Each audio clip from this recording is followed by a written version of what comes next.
My son refused to lend me surgery money, then took a Hawaii trip, so I sent him something he'd regret. The snow fell lightly outside Anna Thompson's window, each flake catching the dim glow of a street lamp before dissolving into the Pittsburgh night. Inside her modest row house, the living room was quiet, save for the faint hum of a radiator struggling against the February chill. Anna sat alone on a worn armchair, her hands folded over a crinkled hospital report. The paper trembled slightly, not from the cold, but from the weight of the words printed in sterile black ink. Acute disc herniation, nerve compression, immediate surgery recommended. The doctor's voice echoed in her mind, calm but unyielding. $30,000, Mrs. Thompson. Without it, you might lose the ability to walk. Maybe worse. Anna's eyes, lined with 65 years of labor and love, traced the numbers on her bank statement. $15,000 in checking, barely enough for half the procedure. The rest was locked in a CD, untouchable for 3 months unless she paid a steep penalty. She leaned back, the ache in her lower back pulsing like a metronome, each throb a reminder of the factory floor where she'd earned that injury 30 years ago, hauling engine parts at Harbor Machinery. 38 years on the line, raising 2 boys alone after her husband's death, stretching every paycheck to cover school books, doctor visits, and the occasional Christmas gift. She'd never asked for much. But now, staring at the snow-dusted window, she felt the walls of her world closing in. The phone rested on the coffee table, its screen dark. Anna hesitated, her fingers hovering over it. She wasn't one to beg, never had been. But this wasn't about pride anymore, it was about survival. She tapped the screen, scrolled to Michael's name, and pressed call. Her eldest son, the golden child, now a math professor at a top Pittsburgh high school. Straight-A student, full scholarship to Penn, always the one who'd promised, "Mom, don't scrimp anymore. I've got you." The line rang twice before Michael answered. His voice clipped, like she'd interrupted a lecture. "Mom? I'm in the middle of prepping for class. What's up?" In the background, Anna heard the chatter of students, the squeak of a marker on a whiteboard. She swallowed, steadying her voice. "Michael, I'm in trouble. My back, it's bad again. The doctor says I need surgery, or I might not walk.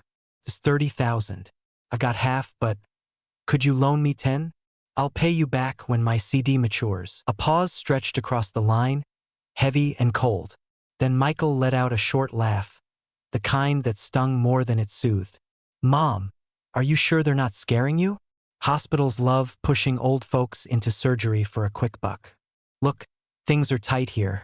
Melissa's got a new mortgage to deal with, and the kids' summer camp isn't cheap. Can't you use your savings? If it's that urgent, you've got options."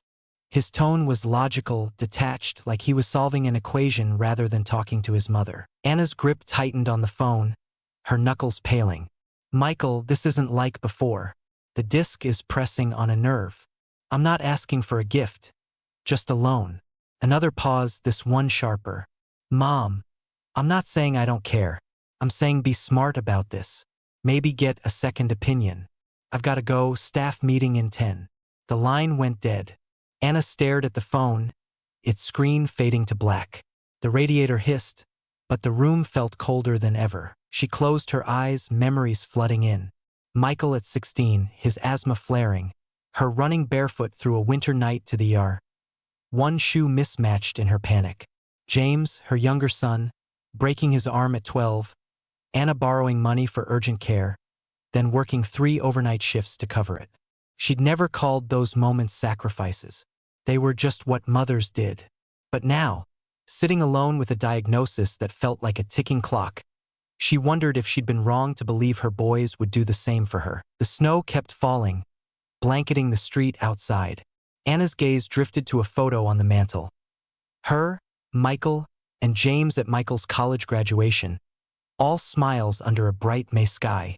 Back then, her co-workers at the factory would tease, "Anna, your boys are gold. You must be so proud." She'd nod, her heart swelling. Now, that warmth felt like a distant echo, drowned out by the ache in her spine, and the silence of a call ended too soon. She set the phone down, her hands steady despite the storm in her chest. Anna Thompson wasn't one to break, Not after decades of carrying the world for her sons. But as she stared at the hospital report, a single thought cut through the haze. I raised them to soar. Why am I the one falling? If stories like Anna's tug at your heart, subscribe to our channel for more tales of resilience and redemption. Anna Thompson sat at her kitchen table, the hospital report still open beside a chipped ceramic mug. The Pittsburgh night pressed against the window, the snow now a thin blanket over the neighbor's porch. Her back throbbed, a dull fire that spread with every breath, but the pain in her chest was sharper, carved by Michael's dismissive words. Are you sure they're not scaring you? His voice lingered like a bruise. She stared at the phone, its screen a cold rectangle of light. One son down, one to go. She scrolled to James's name, her younger boy, the one who'd always been more grit than polish. James, who'd built a life wrenching cars apart and putting them back together, who'd once grabbed her hand on his shop's opening day and said, "Mom, I'll take care of you." The phone rang 3 times before James picked up. Car horns blared in the background, the clatter of a busy street swallowing his voice. "Mom, I'm in a meeting. What's going on?" His tone was rushed, distracted, like he was already half out the door. Anna steadied herself, the kitchen's fluorescent light casting harsh shadows across her face. "James, my back's acting up. Bad. The doctor says I need surgery soon, or I could lose my legs. It's $30,000. I'm short 10. Can you help me out? Just a loan. I'll pay you back." A pause, thick with the hum of traffic. Then James's voice, blunt as a hammer. "Mom, I can't. The shop's bleeding money, loans, rent, you name it. And didn't you get hurt helping some guy? Shouldn't he be covering this? I don't have 10 grand lying around." His words hit like a slammed door. Anna's fingers tightened around the mug, its warmth long gone. "James, please. You know what I did to get you that shop. The nights I worked doubles to buy your first toolbox, the loans I co-signed. I'm not asking for charity." He sighed, the sound tired but not tender. "Mom, I've got my own problems. Maybe ask someone else, family, friends. I gotta go, we'll talk later." The call ended, the busy tone jarring in the quiet kitchen. Anna held the phone to her ear a moment longer, as if waiting for him to call back, to say he'd misspoken. But the screen went dark, and the silence swallowed her. She closed her eyes, and a memory flickered, sharp as a Polaroid. James at 18, grease-stained hands clutching a shiny new toolbox, his grin wide enough to light the room. Anna had worked 3 months of graveyard shifts at Harbor Machinery, her hands raw from the assembly line, to buy it for him. She'd come home at dawn, her coat patched at the elbows, to find him asleep on the couch, dreaming of engines. She'd never told him how she'd skipped meals to make the payments, how her back had started aching from those extra hours. It wasn't a debt she'd wanted him to repay, just a love she'd hoped he'd remember. Anna opened her eyes, the memory fading into the cold reality of her kitchen. She reached for the phone again, not to call, but to scroll. Her thumb moved almost on instinct, landing on a social media app she rarely used. The screen loaded, and there it was, a photo posted by Melissa, Michael's wife. Michael stood on a Hawaiian beach, sunglasses glinting, his arm around Melissa as their son Liam splashed in the waves. Palm trees swayed behind them, the ocean a perfect turquoise. The caption read, "Family unwind time. Worth every penny." The timestamp, 3 days ago, the same week Anna had lain in a hospital bed, clutching a payment slip she couldn't cover. Her breath caught, the phone slipping slightly in her hand. The kitchen's light flickered, casting her shadow against the wall. A solitary figure hunched over a truth too heavy to hold. Hawaii. While she'd been counting pennies and praying for a loan, Michael had been sipping cocktails under a tropical sun. The betrayal wasn't just the money. It was the ease of their smiles, the way they'd chosen paradise over her pain. Anna's eyes stung, but she didn't cry. Instead, she set the phone down, the screen still glowing with that sunlit lie. The ache in her back flared, but it was the ache in her heart that burned deeper, a fire fed by 2 sons who'd left her to face the dark alone. She rose slowly, her hands steady despite the tremor in her soul. Anna Thompson had carried her boys through fevers, broken bones, and broken dreams. She'd thought family was a promise that held both ways.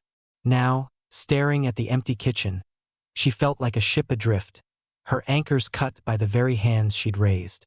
But somewhere, beneath the pain, a resolve began to form, quiet, unyielding, like the steel she'd once forged on the factory floor. She wasn't done yet. Want to see how Anna finds strength in betrayal? Subscribe to our channel for more gripping stories of courage and redemption. The Pittsburgh morning was gray, the kind of damp cold that seeped into bones. Anna Thompson shuffled through the community market, a canvas bag slung over her shoulder, her steps careful to avoid the ache in her lower back. She'd come for chicken breast and greens, simple staples for a woman who'd learned to stretch every dollar. The market buzzed with vendors calling out prices, but Anna's focus broke when a sharp crash split the air. Down the street, a produce truck had tipped over, its cargo of potatoes and cabbages spilling across the pavement. An older man in a frayed coat knelt beside the wreckage, his hands shaking. "Oh Lord, my wife's meds.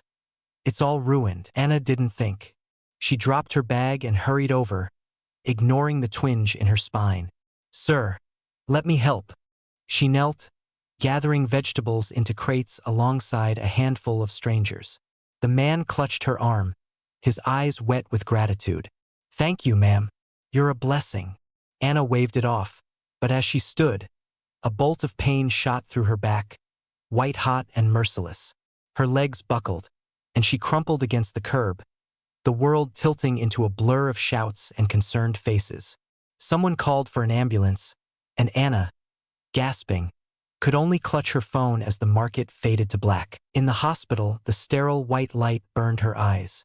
The ER gurney was hard beneath her, the air thick with antiseptic and the steady beep of monitors.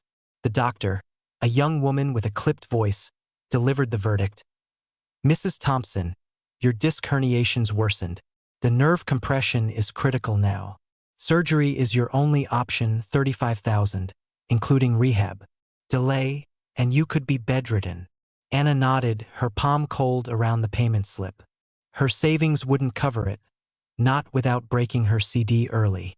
She was alone, the curtain around her bed a flimsy shield against the world. She dialed Michael again, her fingers trembling.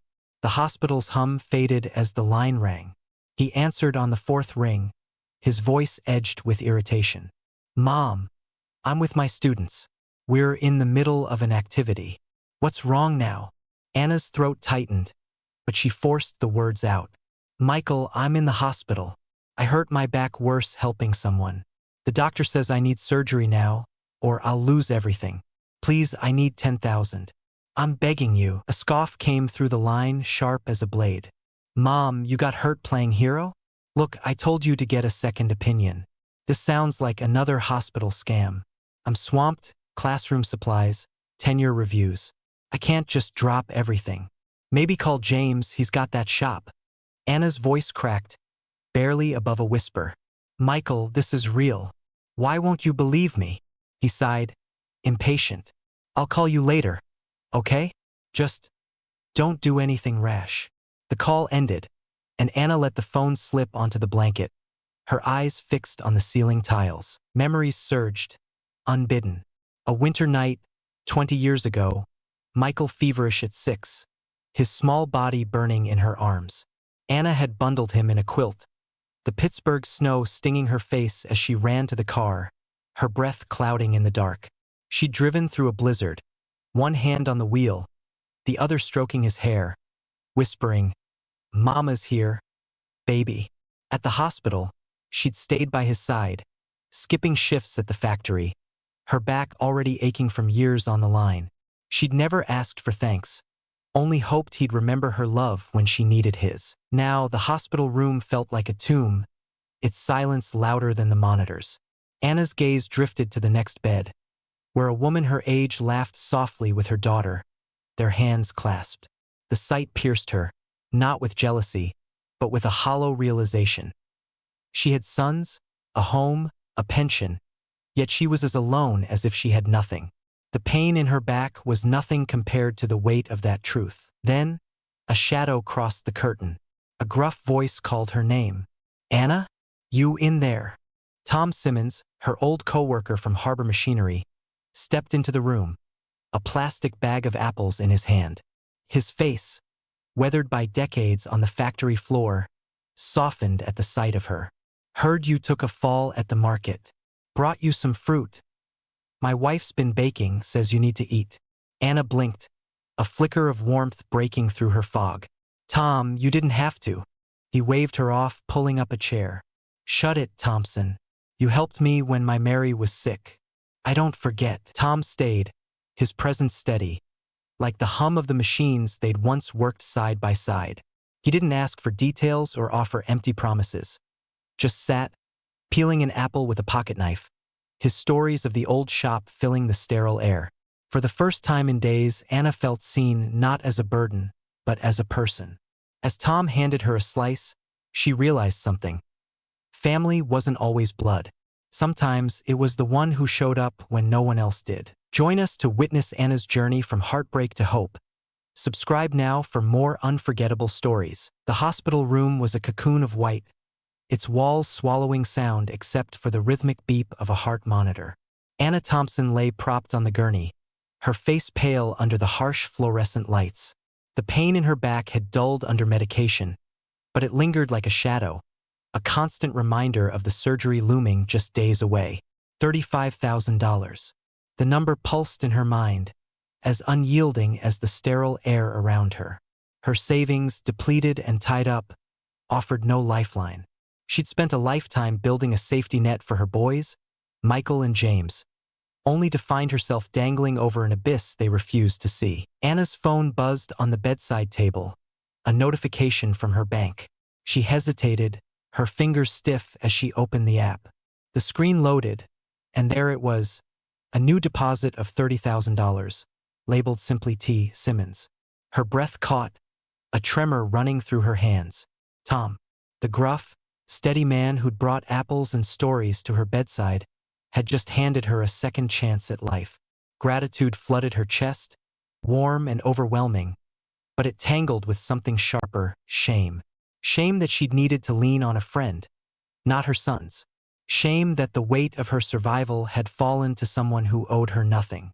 Her eyes stung, and she pressed a hand to her mouth, stifling a sob. She wasn't crying for the money, but for the truth it laid bare. Her boys, the ones she'd poured her soul into, had left her to drown. She stared at the ceiling, the tiles blurring through unshed tears. I gave them everything, she thought. Nights on the factory floor, my hands calloused, my back breaking. I skipped doctor visits, wore patched coats, saved every penny for their dreams. She'd believed raising them right. Michael with his scholarships, James with his garage, meant they'd catch her when she fell. But Michael's scoff, James's excuses, and that sunlit photo from Hawaii told a different story. Her love had been a one-way street, and the realization cut deeper than any scalpel. A knock on the doorframe snapped her back. Tom stepped in, his work boots scuffing the linoleum, a paper bag of oranges in his hand. "Checked your account yet?" he asked, his voice gruff but kind. Anna nodded, her throat tight. "Tom, I can't take this. You're on a pension, same as me. It's too much." He snorted, setting the bag down. "Anna, you helped me when Mary was in chemo, stayed late to cover my shifts, brought us meals when I couldn't cook. I don't forget debts." He paused, his eyes softening. "Besides, your family. Always have been." Anna's heart twisted. Tom's words a lifeline she hadn't known she needed. Family. Not the kind bound by blood, but by choice, by showing up. She managed a small smile, her voice barely above a whisper. "I'll pay you back, Tom. Every cent." He waved her off, already peeling an orange. "Just get through this surgery. That's payment enough." The moment was broken by footsteps, hurried and out of place. Michael appeared at the curtain, his jacket slung over one arm, a takeout coffee in his hand. His eyes flicked over Anna, then the room, landing on Tom with a flicker of suspicion. "Mom, you okay?"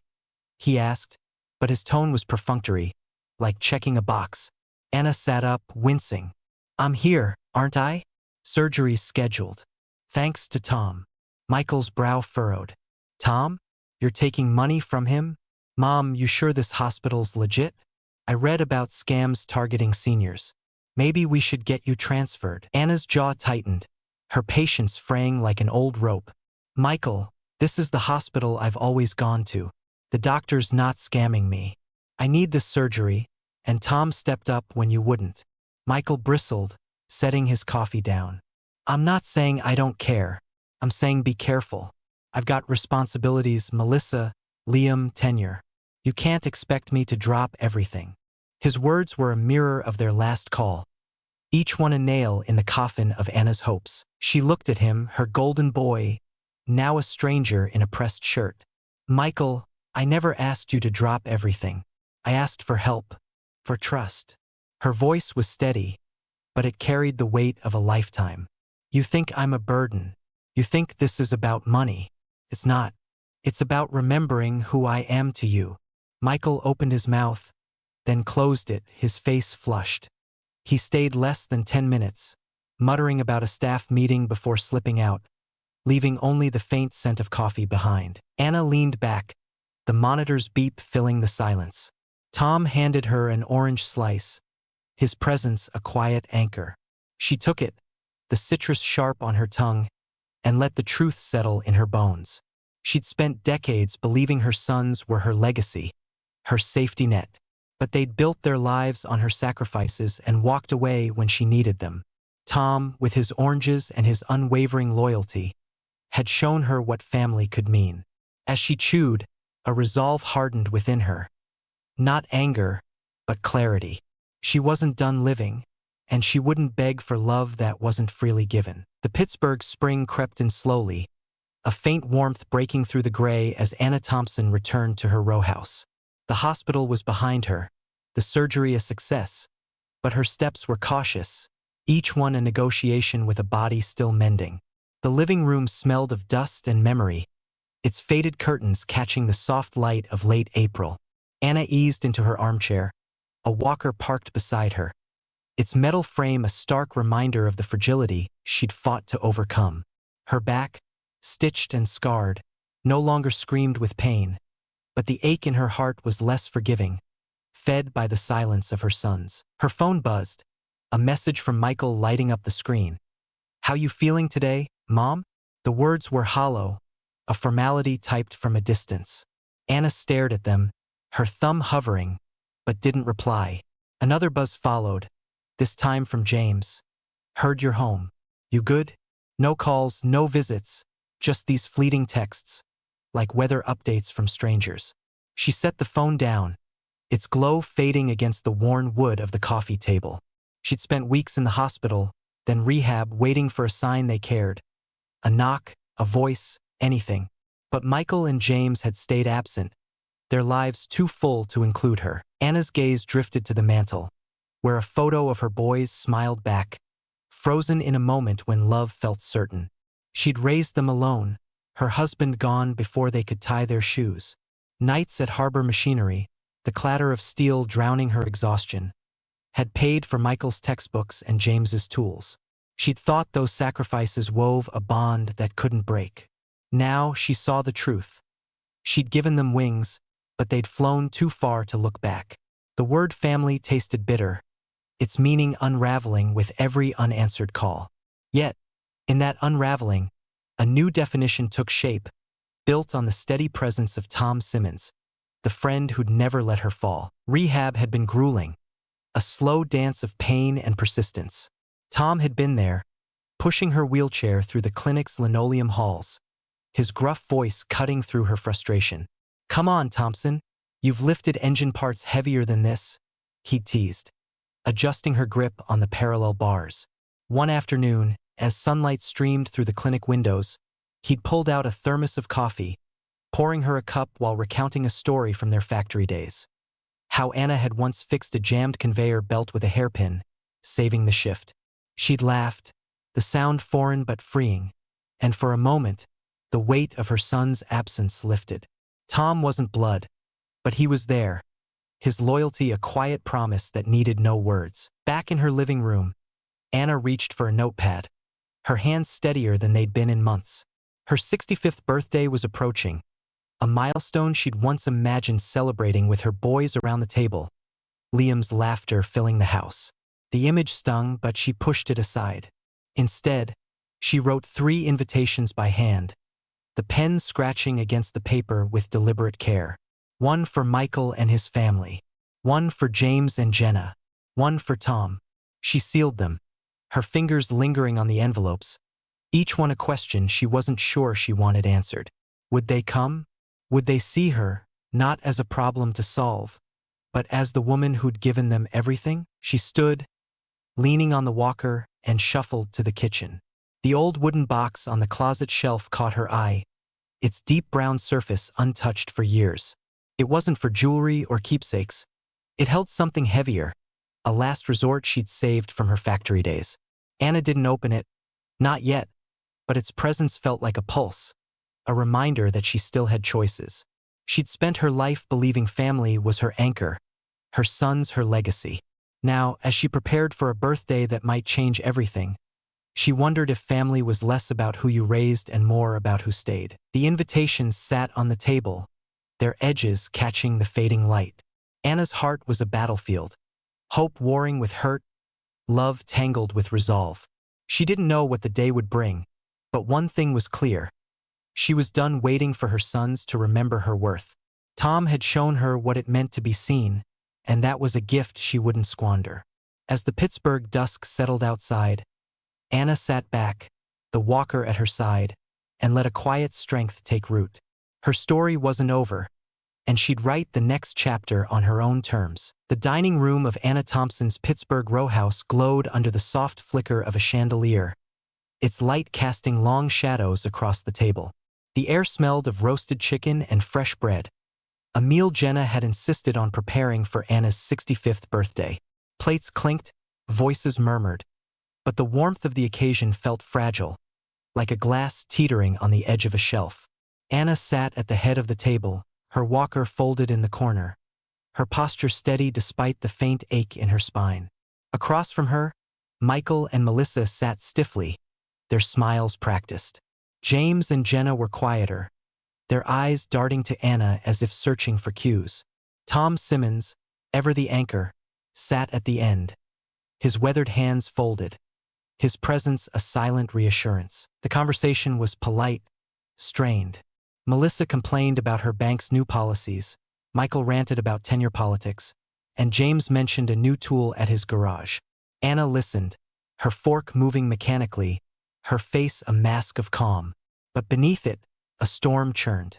She'd invited them here, not for gifts or apologies, but for a reckoning. The wooden box, deep brown and heavy with intent, waited in her bedroom, its contents a secret she'd carried for decades. Tonight, it would speak. Michael's phone buzzed, its screen lighting up with a photo Anna knew too well. Him, Melissa, and Liam on a Hawaiian beach, palm trees swaying. Her stomach twisted, the memory of that sunlit betrayal sharp as ever. She set her fork down, the clink cutting through the chatter. "It's time," she said, her voice low but clear, like the first note of a requiem. She rose, her steps deliberate, and retrieved the box from the bedroom, each footfall echoing in the hushed room. When she returned, she placed it in the center of the table, its presence a silent thunderclap. Jenna leaned forward, curious. "Anna, what's this?" Michael grinned, but it was forced.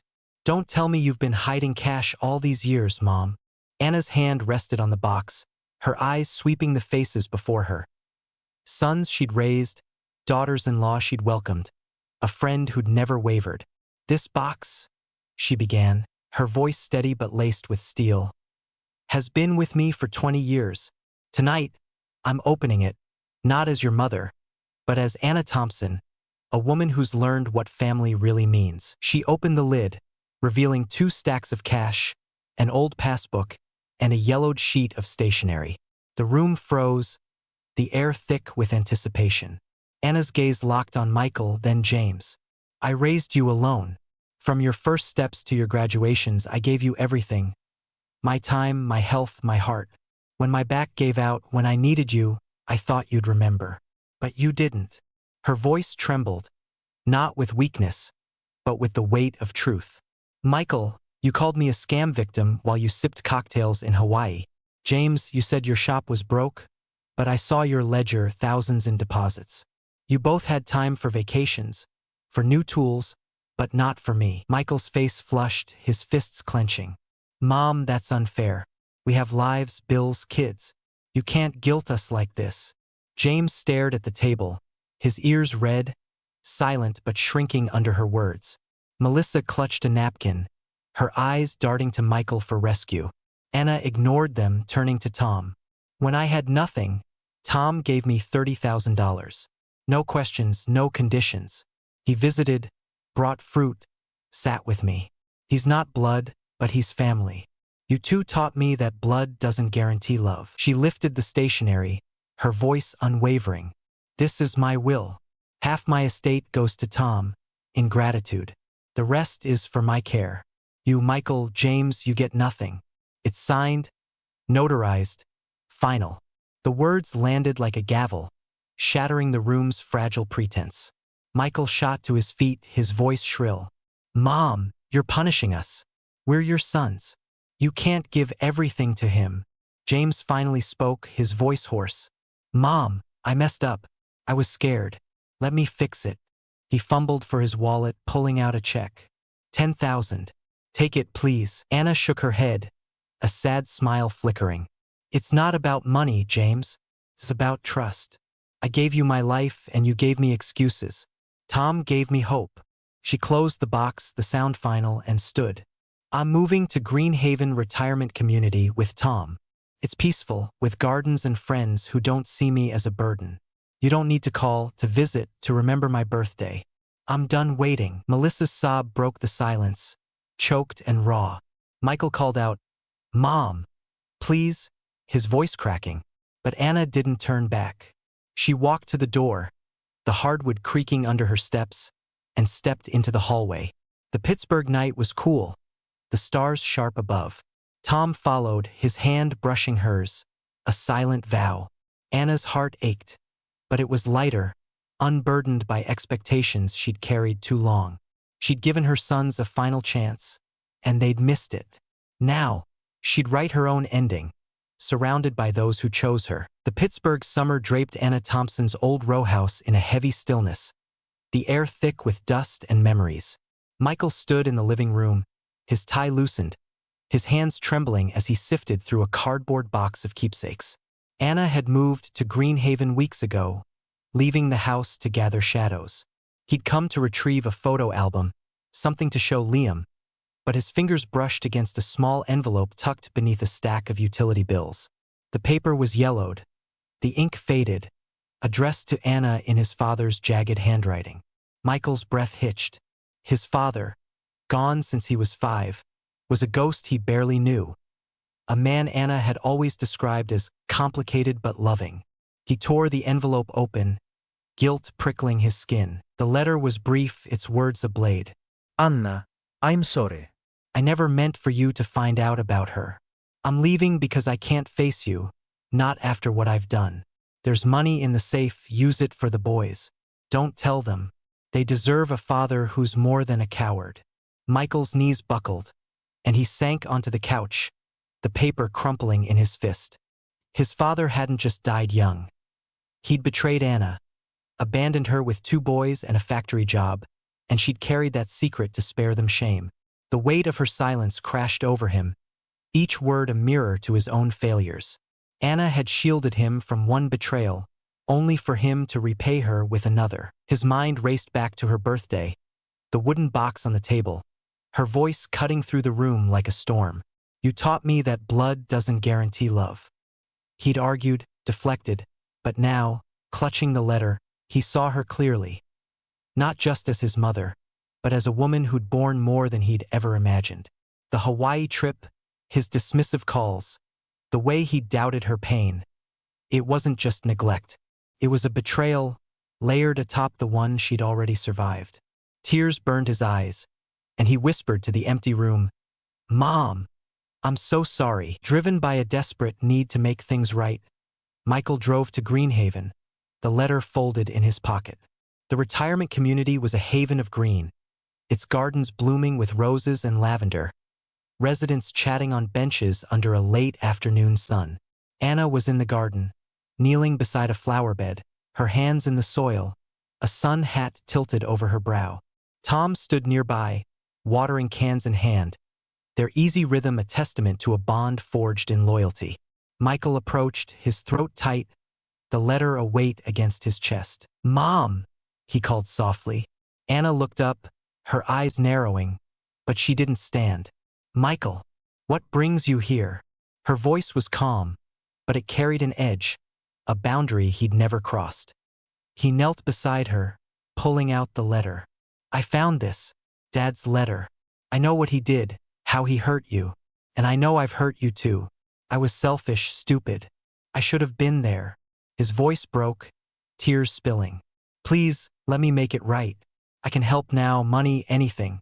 I'm begging you." Anna's hands stilled in the dirt, her gaze fixed on the letter. For a moment, pain flickered across her face, a shadow of the young woman who'd read those words decades ago. But it passed, replaced by a quiet resolve. She stood, brushing soil from her hands, and looked at him. Not with anger, but with clarity. "Michael, that letter wasn't for you to find. I kept it to remind myself I could survive anything, even betrayal. I didn't need your father's money then, and I don't need your pity now." Her words were steady, each one a stone in a wall she'd built to protect her peace. Michael's face crumpled, his hands shaking. "Mom, I'm not him. I'm your son. I love you." Anna's eyes softened, but her voice didn't waver. "Love isn't just words, Michael. It's showing up." Tom showed up. "You didn't. I found my place here, with people who see me. I don't need you to fix what's broken. You can't." She turned back to the roses, her hands steady, the sun casting her shadow long and unbroken. Michael stood frozen, the letter slipping from his fingers. Greenhaven buzzed around him, residents laughing, a violin drifting from an open window, the scent of blooming flowers. Anna's new life was vibrant, complete, a world he no longer fit into. He walked away, the letter left on the garden bench, a final offering she didn't need. Anna knelt again, her fingers in the earth, her heart lighter than it had been in years. She'd carried her sons, then her pain, and now, at last, she carried only herself. The late summer sun bathed Greenhaven Retirement Community in a golden haze, its gardens alive with the hum of bees and the chatter of residents. Anna Thompson sat on a bench by the rosebeds, a cup of tea cooling in her hands, her sun hat casting a soft shadow. Life here was a quiet symphony. Afternoon teas, knitting circles, and the gentle rhythm of a community that saw her as more than a mother or a widow. But the peace she'd found was fragile, tested by whispers that began to ripple through the halls. Whispers about Tom Simmons, her steadfast friend, and the money she'd chosen to leave him. The rumors started small, a murmur in the dining hall, a raised eyebrow at the card table. Tom, they said, had wormed his way into Anna's will, a cunning old factory hand, digging for gold. The words reached Anna through a neighbor, her voice hesitant but concerned. "Anna, some folks are saying Tom's not what he seems, that he's after your savings." Anna's grip tightened on her cup, the tea sloshing. The accusation wasn't just an insult to Tom. It was a dagger aimed at her judgment, her new life, and she knew the source. James, her younger son, whose silence at her birthday had masked a bitterness now spilling over. James, reeling from the loss of his shop and Anna's rejection, had spread the rumor in a desperate bid to reclaim control. He'd whispered to old factory friends, to neighbors, even to Greenhaven's staff, painting Tom as a manipulator who'd preyed on Anna's vulnerability. The lies took root, and Tom, ever stoic, began to withdraw, his laughter quieter, his visits to the garden less frequent. "I don't want trouble for you, Anna," he'd said, his voice gruff. "Maybe I should lay low." But Anna's eyes blazed. No, Tom. "You don't run. We face this together." She called a community meeting, her voice firm as she rallied the residents. The Greenhaven common room was packed, its oak tables pushed aside, chairs filled with gray-haired men and women, their faces a mix of curiosity and concern. Anna stood at the front, her posture straight, the walker long gone. Tom sat to her side, his hands folded, his jaw tight. James stood at the back, invited for the confrontation, his eyes darting, his frame hunched as if bracing for a storm. The air was thick, the room silent but for the creak of a ceiling fan. Anna's voice cut through, clear and unyielding. "You've heard talk about Tom Simmons, about my will. I'm here to set it straight." She held up a photo, old and creased, of her and Tom on the factory floor, their faces smudged with grease, smiles wide. 20 years ago, Tom was my rock. When my boys were young, when I was drowning, he covered my shifts, brought meals, never asked for a thing. When I needed surgery, when my own sons turned away, Tom gave me $30,000. No strings, just trust. Her gaze swept the room, landing on James. "My son James says Tom's a thief, but the only theft here is the love I gave my boys and got nothing back for." The residents murmured, heads nodding, eyes softening. Anna's voice rose, not in anger, but in conviction. "I chose to give Tom half my estate because he's family, not by blood, but by choice. James, you spread lies because you couldn't face your own shame. You left me alone in a hospital bed, but you're here now, tearing down the one man who didn't." James shrank, his face flushed, his hands stuffed in his pockets. "Mom, I didn't mean." His voice cracked, barely audible. "I was angry. I'm sorry." But the words fell flat, drowned by the weight of his actions. A woman in her 90s, leaning on a cane, stood. "Anna's right. Tom's one of us. We don't turn on our own." Another resident, a retired teacher, added, "Let's show them what Greenhaven's about." The room erupted in agreement, voices overlapping. By the end of the night, they'd launched a small fundraiser. Not for Anna, but for Tom, to repair his old house, a gesture of gratitude. Residents pledged knitted scarves, baked goods, even small cash donations, their hands clapping Tom's shoulders as he blinked back tears. James slipped out, his footsteps heavy, his apology unanswered. Anna watched him go, her heart a mix of sorrow and steel. She'd raised him, loved him, but she wouldn't carry his guilt. Greenhaven's lights glowed around her, the laughter of her new family filling the air. She turned to Tom, her smile small but true. "We did all right, didn't we?" He nodded, his voice rough. "Better than all right, Thompson." Anna sipped her tea, the warmth spreading through her. She'd found her place, not in the sons who'd failed her, but in the community that lifted her up. Family wasn't what she'd lost. It was what she'd built. The autumn sun spilled over Greenhaven Retirement Community, painting its gardens in hues of gold and amber. Anna Thompson stood in the courtyard, a clipboard in hand, her sun hat tipped back as she directed a group of residents arranging tables for the weekly movie night. The air carried the scent of lavender and fresh-cut grass, mingling with the laughter of gray-haired women stringing fairy lights along the pergola. Greenhaven was more than a place. It was a living tapestry of connection, where every resident over 60 found purpose in shared routines. The library hummed with book clubs, the sunroom hosted watercolor classes, and the dining hall buzzed with afternoon teas where stories were traded like currency. Anna, now the activities coordinator, was the heartbeat of it all, her quiet strength weaving the community tighter. She moved through her days with a grace earned through pain.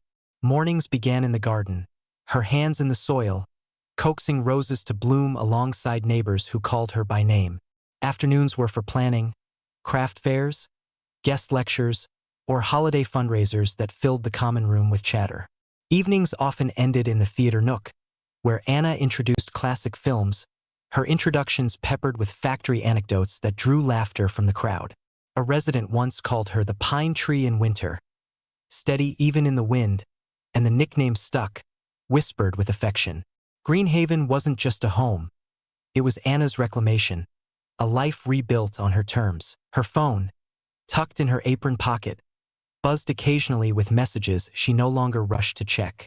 A letter from Michael arrived one crisp morning, handwritten, its pages heavy with apologies and promises. "Mom, I've changed. Let me bring Liam to see you." Anna read it in the sunroom, the light filtering through stained glass, then slipped it into a drawer unanswered. A week later, James called, his voice thin over the line. "Mom, I know I messed up. Can we talk? I miss your pie." She listened, her gaze on the maple trees outside, their leaves a blaze of red. "I'm happy here, James," she said, her voice calm but final. "You don't need to worry about me." The call ended, and she returned to her clipboard, the weight of their words no longer hers to carry. Anna's heart opened only for Liam, her grandson, who arrived one Saturday with a backpack slung over his shoulder, his khaki cap tilted at an angle. "Grandma, got any ice cream?" he asked, his grin wide. Anna laughed, ruffling his hair, and led him to the dining hall, where they shared chocolate scoops and drew planets on sketchpads. They sat by the garden, Anna recounting tales of fireflies in her childhood cornfields, Liam's eyes bright with wonder. "Can I come back?" he asked as he hugged her goodbye. "Anytime, sweetheart," she replied, her smile warm but guarded.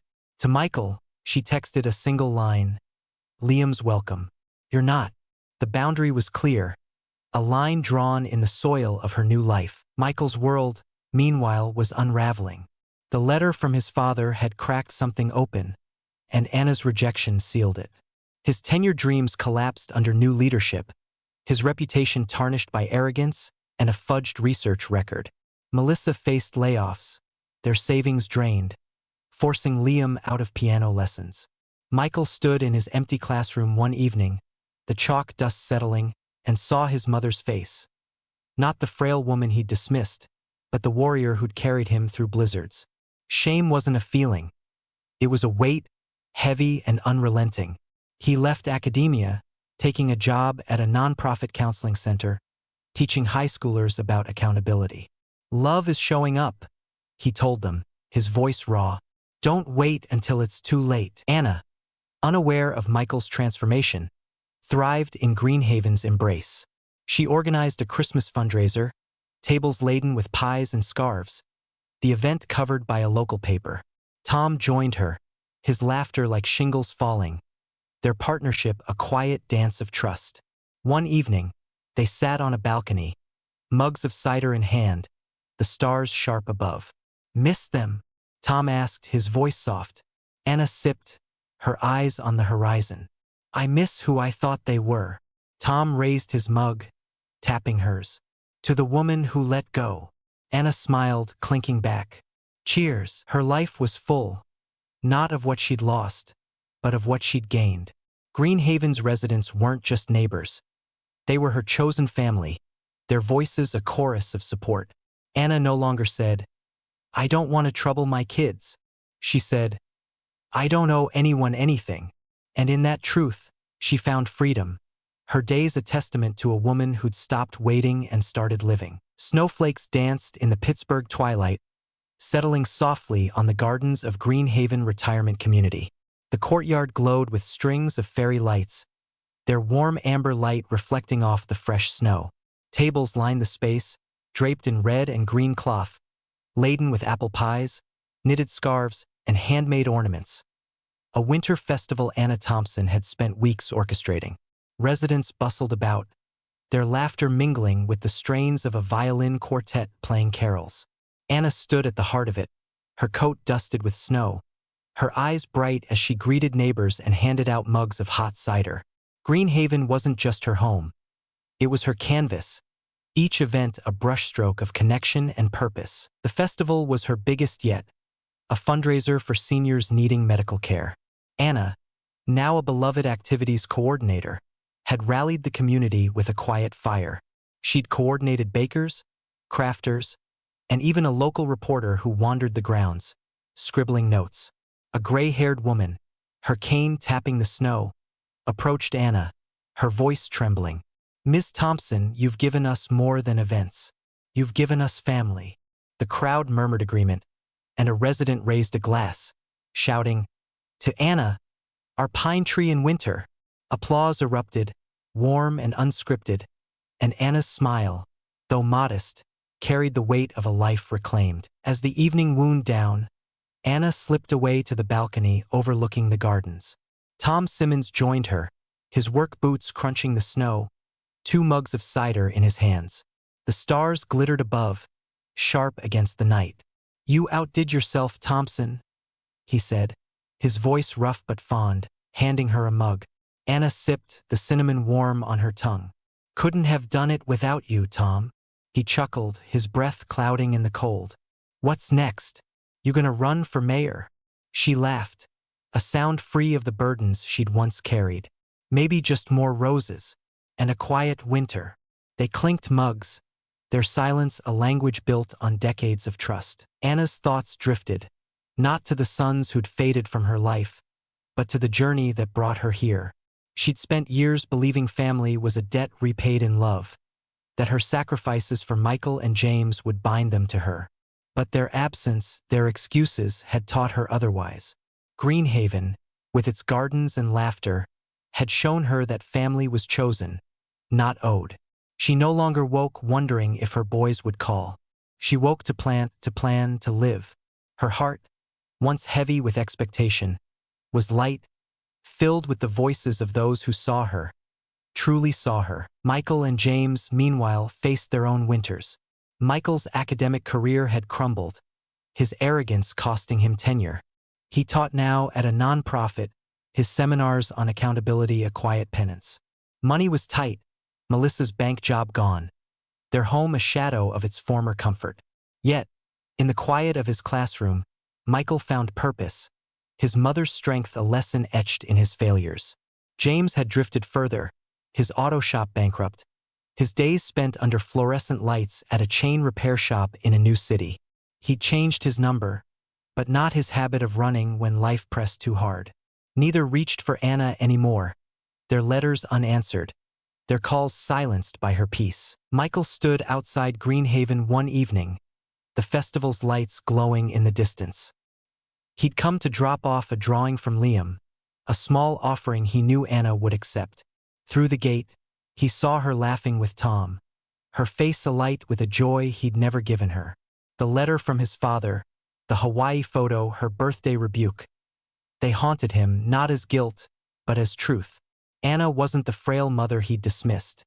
She was a woman who'd survived betrayals he'd only begun to understand. He'd failed her, but in that failure, he'd learned. Love was showing up, and he'd arrived too late. He turned away, the snow crunching under his boots, the drawing left in the mailbox. His seminars now carried a new weight, each word a tribute to the mother he'd lost.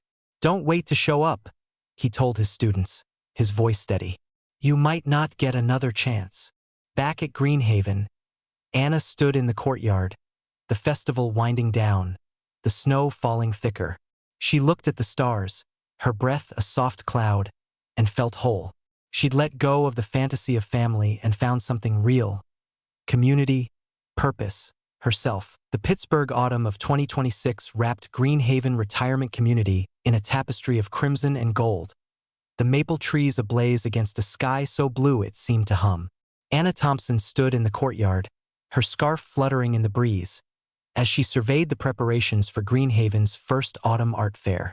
Tables stretched across the lawn, draped in burlap and adorned with watercolors, pottery, and woven baskets crafted by residents.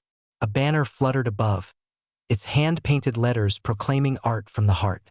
The air buzzed with anticipation, residents arranging displays, a local jazz trio tuning their instruments, and volunteers setting out trays of pumpkin bread and cider. Anna, now a cornerstone of the community, moved among them with quiet authority, her clipboard a familiar companion, her smile a beacon of warmth. Greenhaven had become more than a refuge. It was Anna's rebirth. A year after her move, the community thrived under her touch. She transformed the activities program, weaving together classes, outings, and events that gave every resident a voice. The library hosted poetry readings, the sunroom glowed with weekly craft workshops, and the garden bloomed with roses she'd planted with her own hands. Residents called her Ms. Anna, their affection woven into every greeting. A local paper had profiled her after last winter's fundraiser, dubbing her Greenhaven's guiding light, a title she brushed off with a laugh but carried with pride. Here, she wasn't defined by the sons who'd failed her, but by the family she'd chosen, hundreds of voices, hands, and hearts that saw her worth. The art fair was her vision, a celebration of creativity and connection, with proceeds funding art supplies for local seniors. Anna adjusted a display of knitted scarves, her fingers brushing the soft wool, when a familiar voice called out, "Grandma!" Liam bounded across the lawn, his backpack bouncing, a grin splitting his face. At 10, he was all energy, his khaki cap tilted as he hugged her tightly. Anna's heart swelled, and she ruffled his hair. "Got your sketchbook?" she asked, leading him to a table where they sat with pencils and paper. They drew side by side, Liam sketching a spaceship, Anna a rose, her stories of childhood fireflies weaving through their laughter. "You should live here, Grandma," he said, his eyes earnest. Anna smiled, her voice gentle. "I'm happy right here, sweetheart, and you can visit anytime." She meant it, but the boundary held firm. Liam's visits were a joy, but Michael and James remained outside her circle. Michael had sent another letter months ago, its pages filled with promises of change, but Anna returned it unopened, a sticky note attached. "My attorney handles my affairs. Thank you." James had called once, his voice slurred with regret, begging for a chance to go back. Anna had listened, then hung up, her heart steady. She'd given them decades, carried their dreams through her own pain. Now, she owed them nothing. Not her time, not her forgiveness. Liam was different, untouched by their failures, and Anna cherished him without the weight of expectation. Tom Simmons watched from a nearby bench, his work boots crossed, a thermos of coffee in hand. He'd become her shadow, not out of obligation, but choice, their friendship a quiet constant. As the fair wound down, he joined her by the rosebeds, the sunset casting their shadows long. "You ever think about them?" he asked, his voice low, his eyes on the horizon. Anna paused, her fingers brushing a petal. "Sometimes, but not like I used to. They're part of who I was, not who I am." Tom nodded, his silence heavy with understanding. "You saved me, Anna. Back when Mary was sick, you kept me going.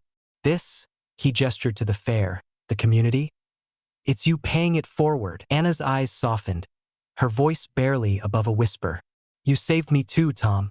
When I had nothing, you gave me everything." They stood together, the jazz fading, the crowd thinning, their bond a testament to a truth Anna had learned. Family wasn't blood. It was the hands that reached out when you fell. Tom's presence, his loyalty, had taught her that love was action, not words, and Greenhaven had given her a chorus of hands to hold. Far from Greenhaven, Michael and James drifted in their own shadows. Michael's life was a patchwork of struggle, his non-profit job steady but modest, his home strained by bills and Melissa's failed finance courses. He taught his students about showing up, each lesson a quiet apology to the mother he'd lost. James had vanished deeper, his chain repair job a grind in a city he barely knew. He'd stopped calling, his pride or shame too heavy to bridge the gap. Their lives, once built on Anna's sacrifices, now bore the weight of their choices, and Anna, thriving in her new world, felt no pull to save them. Anna stood alone in the courtyard as the fair ended, the stars emerging above. The snow from last winter, the pain of her surgery, the betrayal of her sons. They were chapters closed, pages turned. She'd walked through fire, not to burn, but to forge something stronger. Greenhaven's lights glowed behind her, the laughter of residents a soft hum. She thought of the factory floor, the nights she'd carried her boys, the wooden box that held her final stand. Those moments had shaped her, but they no longer defined her. She was Anna Thompson, not a mother waiting, but a woman living free, whole, surrounded by a family she'd chosen. Michael, miles away, stood outside his classroom, a photo of Anna in his wallet, her smile a reminder of what he'd lost. He'd written one last letter, returned unopened, and now he taught with a clarity born of regret. "Love is showing up," he told his students, his voice steady. "Don't miss your chance." For Anna, there were no more chances to give. She'd found her place, her people, her peace. And as she walked back to the glowing heart of Greenhaven, the autumn leaves crunching under her feet, she knew she'd never look back.